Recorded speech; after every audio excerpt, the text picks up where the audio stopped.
Assalamualaikum warahmatullahi wabarakatuh. Kami dari kelompok 1, kelas 11-3 akan menerangkan materi sejarah kelas 11, bab 1. Berikut penjelasannya. A. Keterkaitan sejarah antara situasi regional dan global. Yang pertama, jalur rempah, interkoneksi, dan keberadaan bangsa asing di Nusantara. Perjalanan dan interaksi bangsa Indonesia dengan bangsa asing sejak awal Masehi, terutama melalui jalur laut untuk kegiatan ekonomi. Bukti awal keterlibatan Nusantara dalam pelayaran dan perdagangan internasional dapat ditemukan dalam catatan Claudius Ptolemy, yang mencatat keberadaan kota pelabuhan Barus di Sumatera. Komoditas utama Barus, yaitu rempah kapur barus, sangat dicari oleh berbagai bangsa di dunia. Hubungan pelayaran antara Nusantara dengan Timur Tengah, India, dan Cina telah terjalin sejak abad 2. Nusantara tidak hanya menjadi sumber rempah-rempah, tetapi juga tempat persinggahan jalur maritim internasional.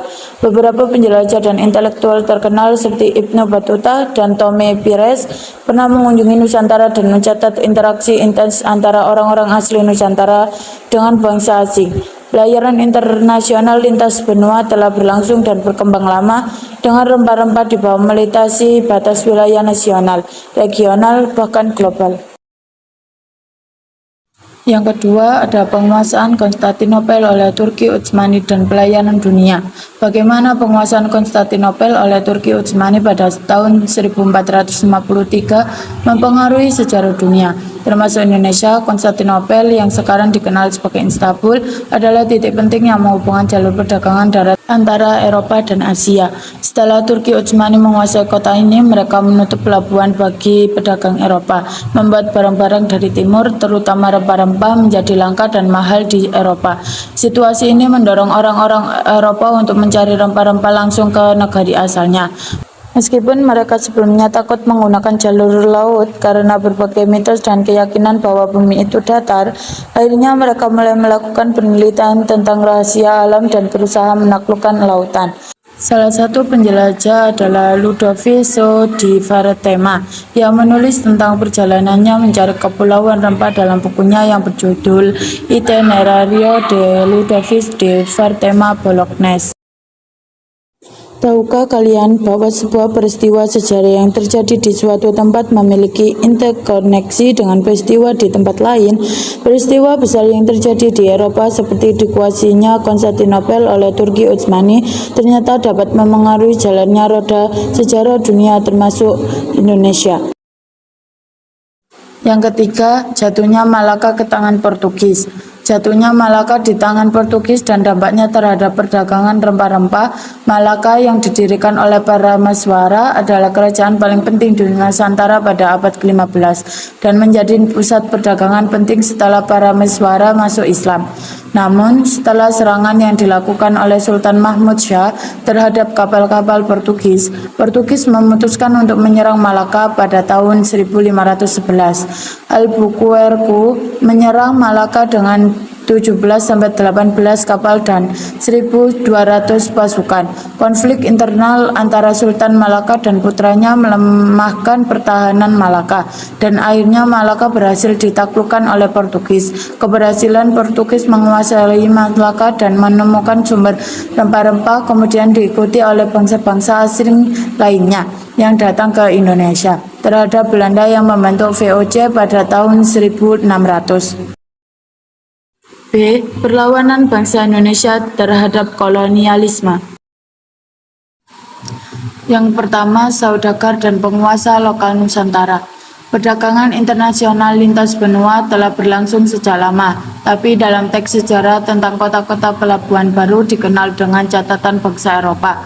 Hal ini menyebabkan seolah-olah kota tersebut muncul karena kedatangan bangsa Eropa, tapi kenyataannya jauh sebelum kedatangan mereka, terdapat banyak saudagar dan penguasa lokal di Nusantara. Posisi geografis Nusantara berada di dalam jalur perdagangan internasional antara negara India dengan Cina. Dengan posisi yang menguntungkan ini, membuat banyak para saudagar dan penguasa tidak akan menyanyikan kesempatan.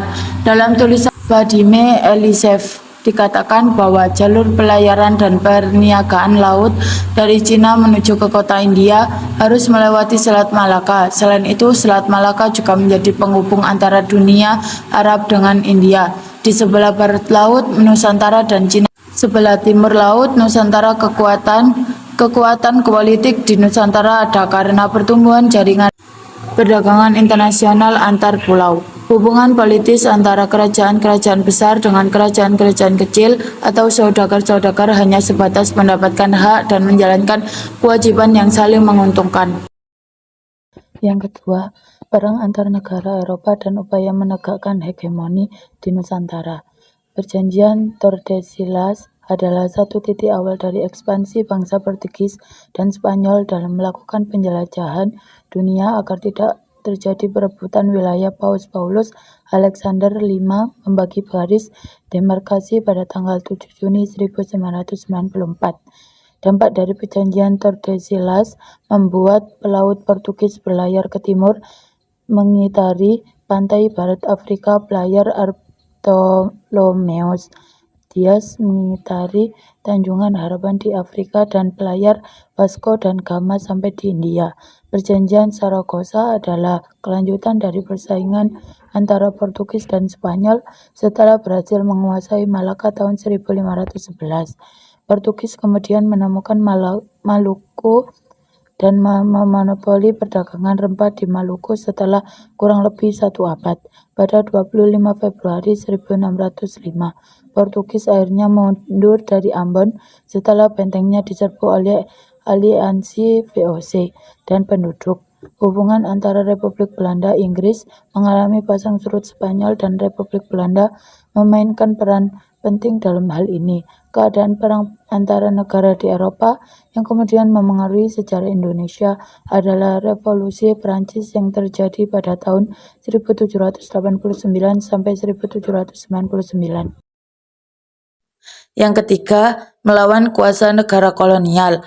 A. Periode sebelum abad ke-19, terorganisir di Pulau Jawa, Kesultanan Mataram dan Kesultanan Banten terdapat VOC. Perlawanan dimulai sejak kepindahan pusat pemerintah VOC ke Batavia, dan hubungan antara Kesultanan dan VOC tidak berjalan harmonis. Sultan Agung dari Kesultanan Mataram menyerang Batavia pada tahun 1628 dan 1629, tetapi serangan tersebut gagal karena wabah penyakit dan kekurangan persediaan. Di Kesultanan Banten, Sultan Agung Tirtayasa melakukan perlawanan dengan bantuan bangsa Inggris, tetapi VOC berhasil mengalahkan perlawanan tersebut melalui politik adu domba. Di wilayah Indonesia Timur, Kesultanan Gorontalo di bawah kepemimpinan Sultan Hasanuddin juga melakukan perlawanan terhadap VOC, tetapi akhirnya mengalami kekalahan dan menandatangani Perjanjian Bonggaya yang mengakui kekalahan mereka dan mengesahkan monopoli perdagangan VOC. Periode setelah abad ke-19. Pada abad ke-19 terjadi perlawanan rakyat di berbagai wilayah di Indonesia terhadap penjajahan Belanda. Di Maluku, rakyat melawan penjajah Belanda yang kembali menerapkan praktik monopoli perdagangan dan kerja rodi setelah Traktat London tahun 1817.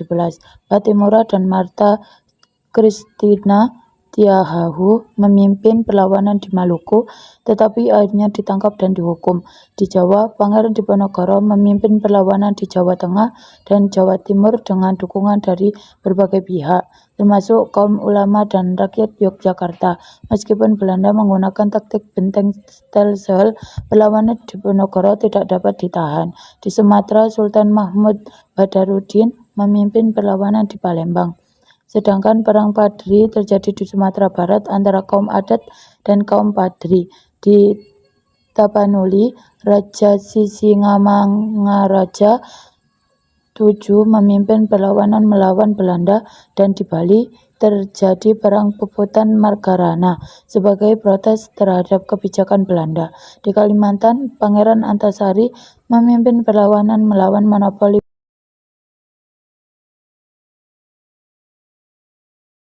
Dampak penjajahan di negara koloni. Yang pertama, dampak ekonomi. Dalam era penjajahan Belanda di Indonesia, dampak ekonomi mencakup penerapan sistem perkebunan, seperti kultur stelsel atau tanam paksa yang dicetuskan oleh Johannes van der Bos. Meskipun memberatkan rakyat, sistem ini memperkenalkan dan memperluas produksi komoditas ekspor seperti kopi, teh, kayu manis, dan lada. Selain itu, pengetahuan dan teknologi barat membantu petani menguasai budidaya baru. Perkembangan ekonomi terus berlangsung dengan penerapan sistem liberalisme pada tahun 1870 sampai 1900, memungkinkan modal swasta tumbuh di sektor perkebunan Hindia Belanda. Undang-Undang Agraris tahun 1870 mengatur kepemilikan tanah, memberi peluang pada investasi asing setelah pembukaan terusan Suez mempersingkat jarak ekspor. Perkebunan menjadi pusat investasi asing, terutama di Jawa dan di wilayah lainnya, seperti perkebunan tebu, tembakau, teh, kina, karet, dan kelapa sawit. Sistem liberal juga mendorong pembangunan infrastruktur untuk menunjang produksi tanaman ekspor. Selain itu, industrialisasi tumbuh dengan pendirian pabrik-pabrik untuk mengolah hasil perkebunan, seperti gula, teh, rokok, kina, karet, dan minyak. Maraknya industrialisasi pada masa kolonial berimbas pada eksploitasi alam, mengingatkan generasi muda untuk memiliki kesadaran menjaga lingkungan.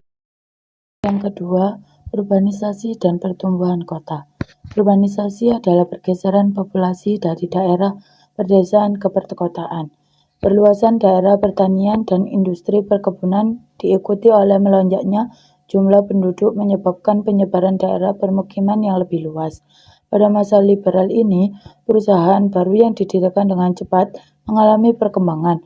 Oleh karena itu, perusahaan membutuhkan banyak personil dan tenaga ahli, bahkan sampai mendatangkan tenaga dari luar negeri.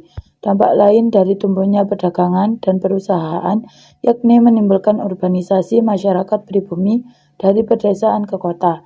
Ini didorong oleh faktor berkurangnya lahan pertanian yang mengakibatkan peningkatan kaum miskin di wilayah pedesaan. Kota-kota di Hindia Belanda tumbuh dengan cepat sepanjang tahun 1900 hingga 1925. Memasuki awal abad ke-20, orang-orang Eropa semakin banyak berdatangan dan beradaptasi dengan kondisi tropis di Hindia Belanda.